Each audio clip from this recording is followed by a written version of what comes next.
اعوذ باللہ من الشیطان الرجیم بسم اللہ الرحمن الرحیم الحمدللہ نحمدہ ونصلی علی رسولہ الکریم قال اللہ تعالی فی القرآن المجید والفرقان الحمید رب اشرح لی صدری ویسر لی امری واحلل عقدۃ من لسانی یفقہوا قولی۔ اب ہم سورۃ بقرہ شروع کرتے ہیں۔ یہ سورۃ بقرہ سے مراد ہے گائے۔ اس سورت کے اندر گائے کا واقعہ ہے، اس وجہ سے اس سورت کا نام جو ہے وہ سورۃ البقرہ ہے۔ بسم اللہ الرحمن الرحیم، شروع اللہ کے نام سے جو بڑا مہربان نہایت رحم والا ہے۔ الف لام میم، یہ حروف مقطعات ہیں۔ یہ مقطعات کا مطلب ہے کہ کٹے ہوئے الفاظ ہیں۔ اگر اللہ چاہتا تو جس طریقے سے اللہ نے آگے پوری آیت جو ہے وہ لفظوں کو جوڑ کے بنائی، تو اللہ چاہتا تو ایسے ہی لکھ سکتا تھا، لیکن اللہ رب العزت نے ان لفظوں کو ایسے ہی رہنے دیا اور ان کا کوئی مطلب جو ہے وہ نہیں بتایا۔ ہمیں بھی ان کی کھوج میں نہیں نکلنا چاہیے، اور جتنا ہمیں اللہ پاک نے علم دیا ہے اس کے مطابق ہم عمل کریں۔ نصارہ کی طرح ہم اپنی کتاب سے بڑھ کے عمل مت کریں، اور علم کا اتنا علم کے مطابق عمل کریں جتنا ہمارے نبی نے ہمیں بتایا۔ الف لام میم، یہ حروف مقطعات ہیں۔ ذالک الکتاب، اب شروع میں ہی اللہ رب العزت نے بتا دیا کہ سب سے پہلے تو اے بندے، جب تو اس کتاب کو کھولے گا تو سب سے پہلے تو اپنے دل کے اندر اس بات کا پکا یقین کر لے کہ یہ وہ کتاب ہے لا ریب فیہ، اس کے اندر کوئی شک نہیں کہ یہ اللہ رب العزت کی طرف سے اترا ہوا کلام ہے، اور اس کے اندر جتنے بھی احکامات ہیں وہ میرے اللہ کی طرف سے اتارے ہوئے ہیں۔ اس میں کسی نبی، کسی ولی، کسی کا کوئی عمل دخل نہیں ہے۔ اب ہدی للمتقین، یہ ہدایت ہے پرہیزگاروں کے لیے۔ اب یہ پرہیزگار کون لوگ ہیں، متقی کون لوگ ہیں، ان سے فائدہ کون حاصل کرے گا؟ وہ لوگ حاصل کریں گے جو اللہ سے ڈرنے والے ہیں۔ اور متقی کس کو کہا جاتا ہے؟ جو اللہ کے خوف سے گناہ کو چھوڑ دے اور اللہ کے خوف سے ہی وہ نیکیوں والے اعمال کرے۔ حضرت عمر فاروق رضی اللہ تعالیٰ عنہ متقی کی ڈیفینیشن یہ بتاتے تھے کہ متقی سے مراد ایک بندہ وہ جو پانی کے تالاب میں سے گزرے اور اس کا جسم جو ہے وہ کیچڑ سے آلودہ نہ ہو، یعنی کہ دنیا کے اندر رہو لیکن دنیا کا وہ جو صاف پانی ہے وہ تو تمہارے چھوئے، لیکن وہ جو دنیا کا کیچڑ ہے نا، تم اس سے بچ کے باہر نکل آؤ۔ اسی طرح ایک اور حدیث میں بتایا گیا کہ متقی کی ڈیفینیشن یہ ہے کہ تم جیسے ایک کانٹوں بھری بھاڑ کے پاس سے گزرو تو تم اپنے آپ کو سمیٹ کے گزرتے ہو نا، کہ کہیں کانٹے جو ہیں وہ ہمارے جسم کو نہ لگ جائیں، اور آپ کو پتہ ہے جہاں جہاں کانٹا لگتا ہے وہاں سے جو ہے وہ کپڑے کی تار جو ہے وہ نکل آتی ہے۔ تو اللہ رب العزت یہ فرماتے ہیں کہ اس طرح کا متقی ہونا چاہیے کہ اس دنیا سے تم جب آؤ تو تم ایسے پرہیزگار اور ایسے نتھرے ہوئے آؤ کہ تم بالکل پاک اور صاف۔ اب قرآن پاک آیا تو پوری دنیا کے لیے، لیکن اس سے فائدہ صرف متقی لوگوں نے اٹھایا۔ جنہوں نے قرآن سن کر ہدایت حاصل کر لی وہ متقین بن گئے، ٹھیک ہے۔ اب متقین کون لوگ ہیں؟ اللہ زینہ، وہ لوگ جو ایمان لائے غیب پر۔ ہم نے غیب نہیں دیکھا، غیب کی ساری چیزوں کے اوپر بندے کا ایمان ہونا چاہیے، کہ جو جنت کے اوپر، جہنم کے اوپر، فرشتوں کے اوپر، ملائکہ کے اوپر، کتابوں کے اوپر، یہ سارا ایمان غیب جو ہے، یہ 6 چیزوں کے اوپر ہمارا ایمان ہے۔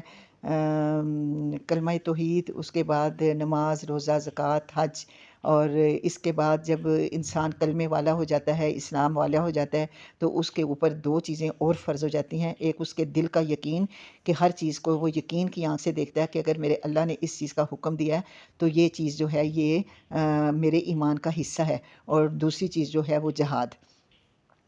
تو یہاں پر بھی یہ بتایا گیا کہ اب ہم نے کیا کرنا ہے کہ جو متقی لوگ ہیں نا ان کے اندر یہ صفات ہونی چاہیے کہ وہ ایمان لاتے ہیں غیب پر، یعنی بغیر دیکھے۔ اللہ کو ہم نے دیکھا نہیں ہے، جنت کو ہم نے دیکھا نہیں ہے، جہنم کو ہم نے دیکھا نہیں ہے، فرشتوں کو ہم نے دیکھا نہیں ہے، اپنے نبی کو ہم نے دیکھا نہیں ہے، لیکن ان ساری باتوں کے اوپر ہمارا ایمان ہے، اور وہ نماز کو قائم کرتے ہیں۔ نماز کو ادا نہیں کرنا بلکہ اس کو قائم کرنا ہے۔ قائم کرنا یہ کہ اس کو نماز کی ایک ظاہرہ حالت ہے اور ایک اس کی باطنی عبادت ہے۔ ظاہرہ حالت کیا ہے کہ ہم نماز کے لیے جو ہے وہ اس کے تمام ارکان جو ہیں وہ ان کو صحیح طریقے کے ساتھ ادا کریں، یہ نماز کی ظاہرہ حالت ہے۔ اور اچھے طریقے سے وضو کر کے نہایت ہی خشوع اور خضوع کے ساتھ جو ہم نماز پڑھیں گے وہ اس کی باطنی حالت ہے۔ تو ہم نے نماز جو ہے اس کو پڑھنا نہیں ہے، ہم نے نماز کو ادا کرنا ہے، اور اس رزق میں سے وَمِمَّا رَزَقْنَاهُمْ يُنْفِقُونَ، اور اس رزق میں سے جو اللہ رب العزت نے ہمیں عطا کیا ہم نے خرچ کرنا ہے۔ کس کے لیے؟ کہ ہم نے ظاہرہ رزق بھی اور باطنی رزق بھی۔ ظاہرہ رزق تو یہ ہے نا جو ہمیں دنیا کا مال ملتا ہے، اور اس باطنی جو ہے وہ ہے ہماری جان ہے، اور ہمارا علم ہے، ہمارا وقت ہے۔ ہم نے یہ سب سارا جو ہے وہ اللہ کی راہ کے اندر خرچ کرنا ہے۔ جس کے پاس جو نعمت ہے، کسی کے پاس کوئی رزق جو ہے اس کو تقسیم کر سکتا ہے، کوئی اپنی جان لگا سکتا ہے، کوئی اپنی اولاد کو صدقہ جاریہ بناتا ہے اور اپنی اولاد کی تربیت اس طریقے سے کرتا ہے کہ وہ معاشرے کا ایک اچھا فرد بن کے لوگوں کی خدمت بھی کرتا ہے اور اپنے والدین کے لیے بھی صدقہ جاریہ بنتا ہے۔ تو یہاں پر یہ چیز بتائی گئی کہ ہمارے پاس جو اللہ کی نعمتیں ہیں نا، جو رزق نہ ہوں، جو ہم نے ان کو رزق دیا، اور رزق کے اندر باطنی رزق بھی ہے اور ظاہرہ رزق بھی ہے، تو ہم نے یہ دونوں رزق جو ہیں وہ اس کو اللہ کی راہ کے اندر ہی خرچ کرنا ہے۔ وہ لوگ جو یؤمنون ایمان لاتے ہیں اس پر جو نازل کیا گیا آپ صلی اللہ علیہ وآلہ وسلم کی طرف، یعنی کہ قرآن پاک، اور جو نازل کیا گیا آپ سے پہلے یعنی کہ تورات، زبور، انجیل۔ تو ہمارا یقین جو ہے، ایمان جو ہے وہ ان کتابوں کے اوپر بھی ہے، لیکن ہمارا ایمان وبالآخرۃ ہم یوقنون، کہ ہم آخرت کے اوپر بھی یقین رکھتے ہیں۔ آخرت کے اوپر یقین رکھنا یہ ایمان کی ایک شاخ ہے، کہ جس کا آخرت کے اوپر یقین نہیں ہے گویا وہ منکر ہے۔ اور ایک اور بات کہ جب ہمیں آخرت کے اوپر یقین ہوگا کہ ایک دن ہم نے اللہ کے روبرو کھڑے ہو کر اپنے اعمال کا جواب دینا ہے، تو پھر ہی ہم اپنے اعمال کی اصلاح کریں گے۔ تو قرآن پاک کی یہ پہلی 4 آیات جو تھیں، ان کے اندر اللہ رب العزت نے ایمان والوں کا تذکرہ کیا کہ ایمان والوں کے اندر یہ صفات ہونی چاہیے۔ اولئک، یہی وہ لوگ ہیں، یعنی یہ پیچھے جن لوگوں کے بارے میں ہم پڑھ چکے، یہی لوگ ہدایت پر ہیں اپنے رب کی طرف سے، اور یہی لوگ کل آخرت کی فلاح پانے والے ہیں۔ بے شک وہ لوگ جنہوں نے کفر کیا، برابر ہے ان کے اوپر کہ آپ ان کو ڈرائیں یا نہ ڈرائیں، یہ عقیدے کے کافر ہیں، ٹھیک ہے۔ وہ لوگ جنہوں نے تہیہ کیا کہ ہم نے اس قرآن کو، ہم نے اس وحی الہی کو، اس نبی کو ہم نے نہیں ماننا، تو انہوں نے نہیں ماننا، اسی لیے انہوں نے جب دل سے پکا ارادہ کر لیا تو اللہ فرما رہے ہیں کہ اب ان کے لیے برابر ہے کہ چاہے آپ ان کو اس قرآن کے ذریعے ڈرائیں یا نہ ڈرائیں، وہ ایمان نہیں لائیں گے۔ اور اب اس ایمان کے نہ لانے کی وجہ سے، اور کائنات میں پھیلی ہوئی اللہ کی نشانیاں نہ دیکھنے کی وجہ سے، اور نہ وہ دیکھیں اور نہ وہ رب کی پہچان کریں، تو پھر ان لوگوں کے دلوں کے اوپر اللہ رب العزت نے مہریں لگا دی، کیونکہ یہ قرآن کو سنتے ہیں، اور سننے کے بعد قرآن جو ہے وہ ان کے دل تک نہیں اترتا۔ یہ کانوں سے سنتے ہیں پھر بھی ان کے دل تک نہیں اترتا۔ تو اللہ ابصارہم غشاوہ، ان کی آنکھوں کے اوپر پردہ ہے، یہ اللہ کے کائنات کے اندر اللہ کی بکھری ہوئی نشانیوں کو دیکھتے ہیں لیکن اللہ کی ذات کی پہچان نہیں کرتے، اس لیے اللہ رب العزت نے ان کی آنکھوں کے اوپر بھی پردہ لگا دیا۔ وَلَهُمْ عَذَابٌ عَظِيمٌ، اور ان کے لیے کیا ہے؟ کل عذاب عظیم ہے۔ اوپر فلاح پانے والوں کا ذکر ہے، اب دوسرے نمبر پہ آیا کافروں کا ذکر کہ جن کے لیے اللہ کے پاس عذاب عظیم ہے۔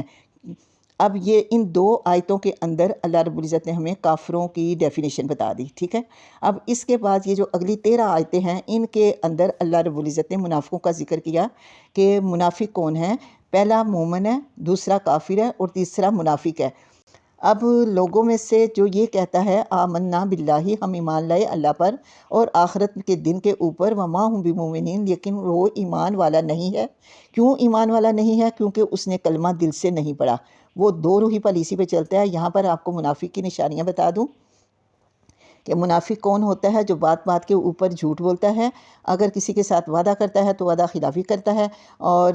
جو ہے وہ جھوٹی قسمیں کھاتا ہے، گالی گلوچ کرتا ہے، تو یہ منافق کی نشانی ہے، ٹھیک ہے۔ تو یہاں پر بھی یہ ہے کہ اگر اس نے کہا کہ وہ کہتا ضرور ہے کہ میں ایمان لایا، لیکن چونکہ اس کا ارادہ دل کے یقین کے ساتھ نہیں ہے، تو اللہ فرماتے ہیں وما ہم بمؤمنین، کہ نہیں ہیں وہ ایمان والے۔ وہ اس طرح کر کے دھوکہ دے رہے ہیں اللہ کو بھی جھوٹا کلمہ پڑھ کے اور ان لوگوں کو بھی جو ایمان والے ہیں، لیکن اللہ فرماتے ہیں کہ نہیں وہ دھوکہ دیتے سوائے اپنے آپ کو۔ آج وہ جو جھوٹے عمل کر رہا ہے، جھوٹا کلمہ پڑھا، جھوٹے اعمال کیے، تو ان جھوٹے عملوں کی کل اس کو اللہ کے ہاں جا کے کوئی اجر بھی نہیں ملے گا، ٹھیک ہے۔ وما یخدعون، اس کے جھوٹے عملوں کا، وہ تو یہ کہہ رہے ہیں نا کہ میں مسلمانوں کو دھوکہ دے رہا ہوں، تو وہ کسی کو دھوکہ نہیں دے رہا، وہ صرف اپنے آپ کو دھوکہ دے رہا ہے، لیکن آج اس کو اس بات کا شعور نہیں ہے، اس کے دل کے اندر بیماری ہے۔ اب یہ بیماری کس چیز کی ہے؟ یہ شک کی بیماری ہے۔ وہ اس شک کے اندر ہے کہ پتہ نہیں یہ وہی جو اتر رہی ہے یہ صحیح ہے ابھی کہ نہیں، پتہ نہیں یہ نبی جو آیا ہے جو آخری نبی ہونے کا دعویٰ کر رہا ہے یہ نبی صحیح ہے ابھی کہ نہیں، پتہ نہیں جس جنت کی بشارتیں دے رہا ہے، جس جہنم کے ڈراوے دے رہا ہے، پتہ نہیں وہ سب جو ہے وہ ہیں بھی کہ نہیں۔ یہ جتنی بھی غیب کی خبریں ان کو آپ صلی اللہ علیہ وآلہ وسلم کی زبانی مل رہی ہیں، وہ ان سب خبروں کے بارے میں شک کرتا ہے، وہ یقین نہیں رکھتا۔ تو اللہ کہتے ہیں فزادہم اللہ مرضا، پھر ہم نے بڑھا دیا ان کو ان کے اس مرض کے اندر، اس بیماری کے اندر، کہ اسلام کو پھر اللہ رب العزت نے ترقیاں اور خوشحالیاں دی، اور اس اسلام کی بڑھتی ہوئی ترقی کو دیکھ کے ان کی یہ بیماری اور یہ جو حسد کا ان کے دل کے اندر حسد اور بغض اور کینہ جو تھا، یہ ان کا مزید جو ہے وہ اللہ رب العزت نے بڑھا دیا۔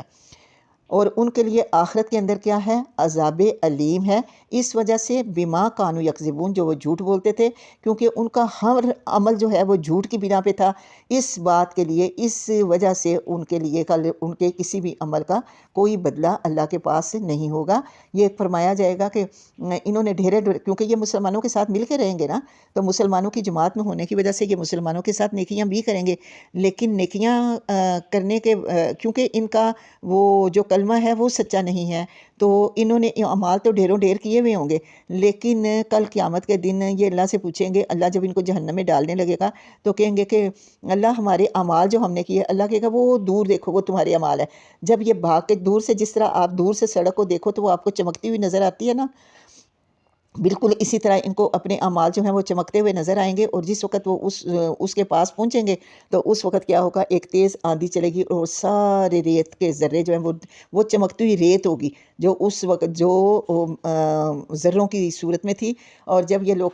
قریب جائیں گے تو وہاں پر وہ ساری ریت جو ہے وہ اڑ چکی ہوگی، لیکن اللہ رب العزت جو ہے وہ وہاں پر موجود ہوں گے ان کا حساب لینے کے لیے، ٹھیک ہے۔ اور پھر ان کے ان گندے عملوں کا ان کو کوئی بھی اجر نہیں ملے گا۔ اور جب ان سے کہا جاتا ہے کہ نہ تم فساد پھیلاؤ زمین کے اندر،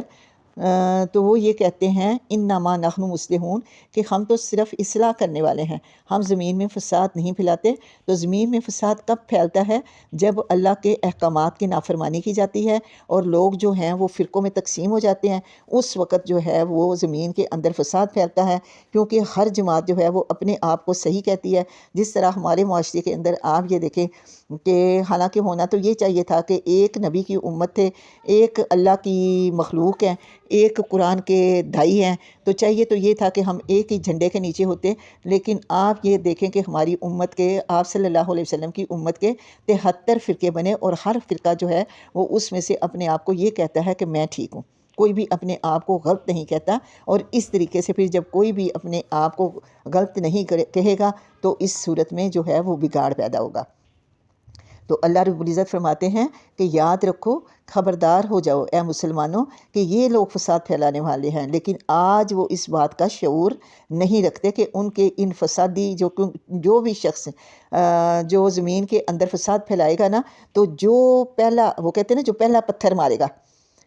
تو باقی کے جتنے پتھر بھی ہیں نا اس کے حصے کے اندر آئیں گے۔ تو یہ جو بھی بگاڑ معاشرے کے اندر پیدا کرنے کے لیے نا بدعات کا آغاز کرے گا، پہلا پتھر پھینکے گا، باقی سارے لوگوں کا وبال بھی جو ہے وہ اس کے اوپر ہوگا۔ جب قیل لہم، ان سے کہا جاتا ہے ایمان لے آؤ، جیسا کہ ایمان لائے لوگ، تو وہ یہ کہتے ہیں قالوا انؤمن، کیا ہم ایمان لائیں، ایسا جیسا کہ ایمان لائے بے وقوف۔ ان کی نظر کے اندر مسلمان جو ہیں وہ بے وقوف تھے، جو نیند کی حالت میں سوئے ہوئے ہوتے تھے، اور فجر کی نماز کا ٹائم ہو جاتا تھا تو وہ منہ اندھیرے جو ہیں وہ اپنی نماز کے لیے اٹھ جاتے تھے۔ اس کے بعد کہیں بھی صدقہ خیرات کا اعلان ہوتا تھا تو مسلمان جو ہیں وہ ساری ساری رات اللہ رب العزت کی رضا پانے کے لیے کسی یہودی کے گھر، کسی نصرانی کے گھر جو ہے وہ ساری رات مزدوری کرتے اور صبح انہیں جو اس کا کی اجرت ملتی اس کو آدھی گھر والوں کو دے آتے اور آدھی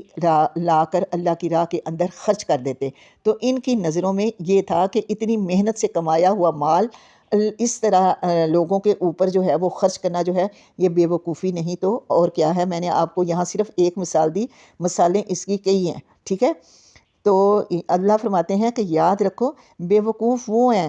جو آج اپنا مال جو ہے وہ سینچ کے رکھ رہے ہیں، اس کو اللہ کی راہ میں خرچ نہیں کر رہے۔ کل یہی ان کا مال جو ہے ان کے لیے وبال جان بنے گا۔ کل قیامت کے دن یہ مال ان کا روپوں کی صورت میں نہیں ہوگا بلکہ سکوں کی صورت میں ہوگا، جس کو دہکا کے اللہ رب العزت جو ہے وہ ان کے جسم کو داغیں گے۔ وَلَٰكِن لَا يَعْلَمُونَ، لیکن آج وہ اس بات کا شعور نہیں رکھتے، وہ آخرت کے عذابوں کو نہیں جانتے۔ اور جب وہ ملتے ہیں ان لوگوں سے جو ایمان والے ہیں، وہ یہ کہتے ہیں کہ ہم ایمان لائے۔ اب وہ دو روحی پالیسی ہے نا، وَإِذَا خَلَوْا، اور جب وہ خالی ہوتے ہیں یا تنہا ہوتے ہیں، إِلَىٰ شَيَاطِینِہِمْ، اپنے دوستوں کے ساتھ، اپنے سرداروں کے ساتھ، اپنے ہم جنسوں کے ساتھ، اپنے ہم مذہبوں کے ساتھ، اپنے ہم جولیوں کے ساتھ، اپنے ہم دینوں کے ساتھ، جیسے وہ ہیں جیسے ہی ان کے ساتھی ہیں۔ جس وقت وہ اپنے جیسے منافقوں سے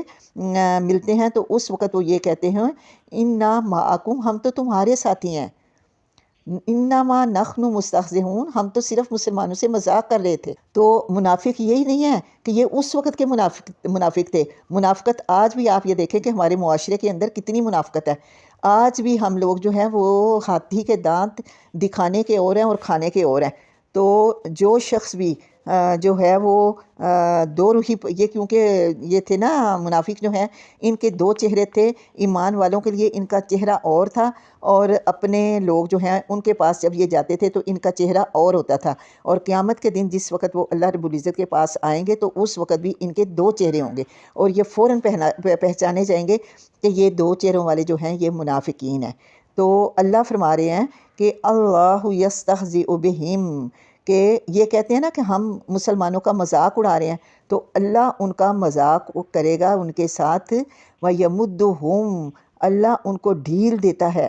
فی طغیانہم یعمہون، ان کی اس سرکشی میں، ان کی اس گمراہی کے اندر جس میں وہ آج اندھے ہو رہے ہیں نا، اور انہیں جو ہے وہ ایمان نظر نہیں آ رہا، اللہ کی بکھری ہوئی نشانیاں نظر نہیں آ رہی، اللہ کی ذات تک پہنچنے کا، اللہ کی ذات کی رضا حاصل کرنے کا ان کا کوئی ارادہ نہیں ہے۔ ایسے لوگوں کے ساتھ پھر کل اللہ مذاق کرے گا۔ کل قیامت کے دن، محشر کے دن اعلان ہوگا کہ جنت کا دروازہ کھل گیا ہے، تو یہ سارے کے سارے لوگ جو ہیں وہ اس وقت منافق بھی اور سب لوگ جو ہیں وہ جنت کی طرف بھاگیں گے، لیکن جب پہنچے گے تو جنت کا دروازہ بند ہو جائے گا۔ تو اس وقت یہ اللہ سے کہیں گے کہ اللہ یہ کیا ہوا؟ تو اللہ رب العزت فرمائیں گے کہ تم دنیا میں میرے بندوں کے ساتھ، میرے دین کے ساتھ مذاق اڑاتے تھے نا، میرے دین کا مذاق اڑاتے تھے، یہ آج اللہ کا مذاق ہے تمہارے ساتھ۔ اولئک الذین اشتروا الضلالۃ بالہدیٰ، یہ وہ لوگ ہیں جنہوں نے ہدایت کے بدلے گمراہی خریدی، اور انہوں نے اندھا رہنا جو ہے اس کو زیادہ پسند کیا۔ تو فما ربحت تجارتہم، پس نہ فائدہ دیا ان کو ان کی تجارت نے، وما کانوا مہتدین، کیوں اور نہیں تھے وہ ہدایت پانے والے۔ اگر وہ ہدایت یافتہ ہوتے تو اپنے اس وقت سے فائدہ اٹھاتے۔ یہ جو اللہ نے وقت دیا، اللہ نے علم دیا، اللہ نے مال دیا، اللہ نے عمر دی، یہ ساری اللہ کی طرف سے ہمیں نعمتیں عطا ہوئی ہوئی ہیں، کس لیے کہ ہم ان نعمتوں کے ساتھ اپنی آخرت کی تیاری کریں۔ تو جس شخص نے ضلالت کے بدلے گمراہی خریدی، اس نے اپنا سارا ٹائم جو ہے وہ دنیا کی رنگینی کے اندر گزارا، اور جو ہے وہ اس نے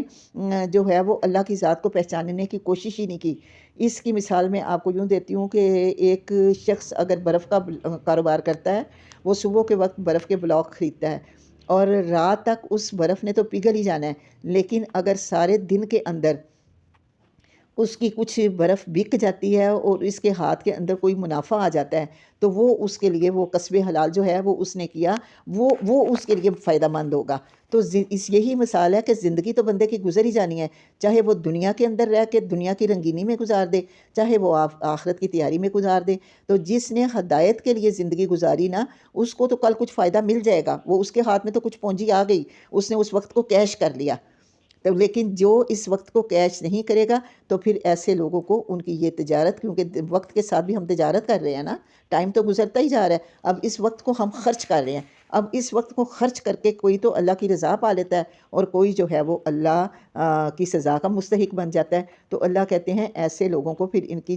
تجارت جو ہے وہ فائدہ نہیں دے گی اور وہ نہ ہی ہدایت والے ہوں گے۔ ان کی مثال اللہ نے اس طرح دی کہ اب یہ مثال ہے دونوں طرح کے کافروں کی۔ یہاں پر ایک اعتقادی کافر ہے، اور میں نے آپ کو بتایا کہ کافر دو طرح کے ہوتے ہیں۔ امام بخاری کی تعلیم کے مطابق دو طرح کے کافر ہوتے ہیں، ایک عقیدے کے کافر ہے اور ایک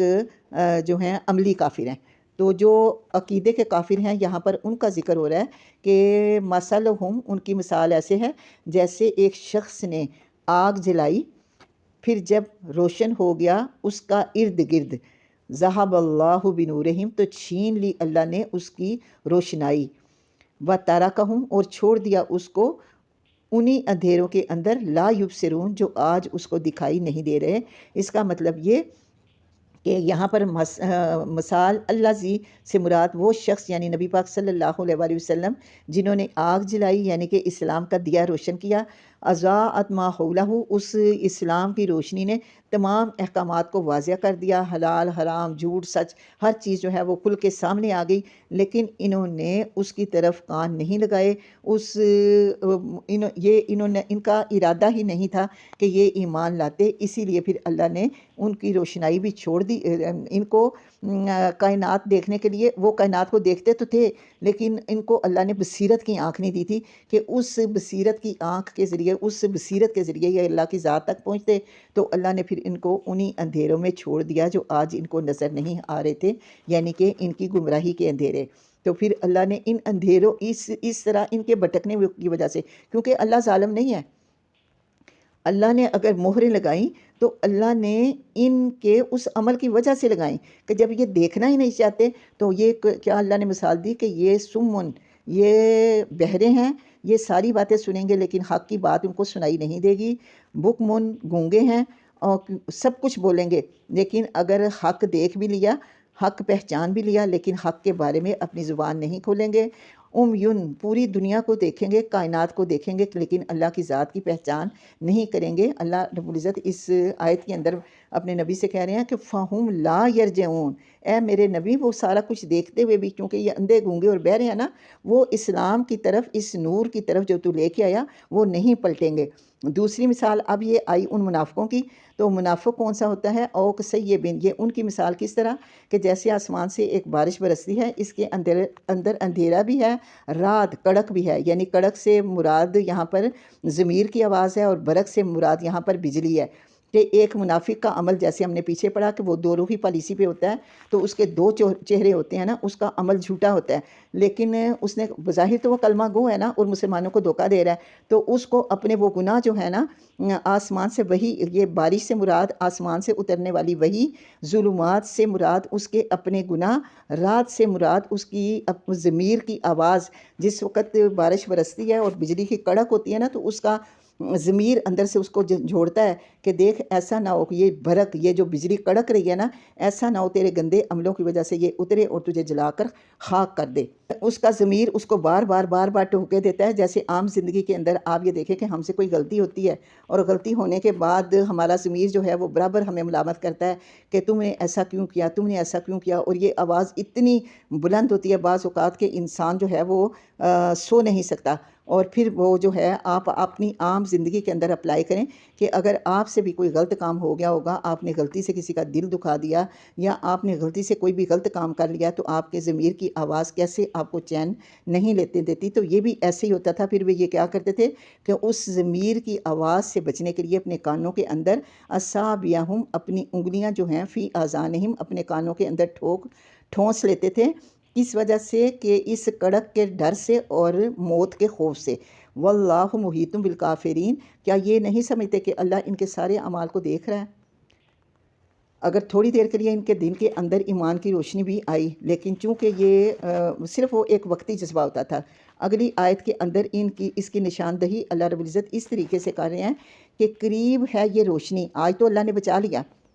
اللہ کیونکہ ان کے سارے اعمال کے اوپر اللہ نگران ہے نا، تو لا تحسبن اللہ غافلا، اللہ کو غافل مت سمجھو کہ اللہ کو کسی بات کی علم نہیں ہے۔ اللہ تو جو ظاہر ہے وہ بھی دیکھتا ہے، اور اللہ تو ہمارے باطن کو بھی پہچانتا ہے، اور باطن کو بھی اللہ پڑھ لیتا ہے۔ اللہ فرماتے ہیں قریب ہے یہ بجلی جس سے آج تم بچ گئے ہو، کل کیا کرے یخطفوا ابصارہم، تمہاری روشنائی چھین لی جائے۔ کیوں؟ وہ روشنائی جسے دیکھ کے تم اللہ کی ذات کی پہچان نہیں کرتے نا، اللہ کی مخلوق کو دیکھ کے، اللہ کی کائنات کو دیکھ کے، تو یہ لوگ یہ ان کی مثال اللہ نے کیسے دی کہ جب کبھی اضاء لہم، ان کے اوپر روشنی پڑتی ہے، مشوا فیہ، یہ اس میں چل پڑتے ہیں۔ یہ منافق جب مسلمانوں کی جماعت کے اندر آتے ہیں نا، یا کسی دین کی محفل کے اندر ہوتے ہیں، تو تھوڑی دیر کے لیے اسلام کا غلبہ جو ہے وہ ان کے اوپر ہوتا ہے، لیکن اس کے بعد جو ہے وہ اذا اظلما، تو جب اندھیرا ہوتا ہے علیہم، ان کے اوپر کام وہ کھڑے ہو جاتے ہیں۔ تو بالکل اس کی مثال آپ ایک ماچس کی تیلی سے لیں کہ گھپ اندھیرا ہو اور آپ ماچس کی ایک تیلی جلائیں تو اس سے آپ کتنا چلیں گے، اور جس وقت وہ تیلی بجھ جائے گی تو آپ کھڑے ہو جائیں گے نا۔ یہی حال ان کا تھا کہ تھوڑی دیر کے لیے ان کے دلوں کے اندر ایمان کی روشنی آتی تھی، لیکن فوراً ہی جب اندھیرا ہوتا تھا، یہ اپنے دوستوں کے ساتھ، اپنے ہمجولیوں کے ساتھ ملتے تھے، تو پھر وہ جو تھے وہ پہلے جیسے ہی ہو جاتے تھے۔ تو اللہ فرماتے ہیں کہ اگر اللہ چاہے تو اللہ تعالیٰ تمہاری سماعت بھی چھین لے اور تمہاری بصارت بھی چھین لے، کیونکہ اللہ ہر چیز کے اوپر قدرت رکھتا ہے۔ اے لوگو، اب یہاں پر یہ تو 13 آیتیں پوری ہوگی، یہ منافق کی اور اس کی پہچان اللہ رب العزت نے ہمیں ان 20 آیتوں کے اندر بتائی۔ پہلی 4 آیتیں مومن کے لیے، اگلی 2 آیتیں کافر کے لیے، اور یہ 13 آیتیں جو ہیں یہ منافقوں کے لیے۔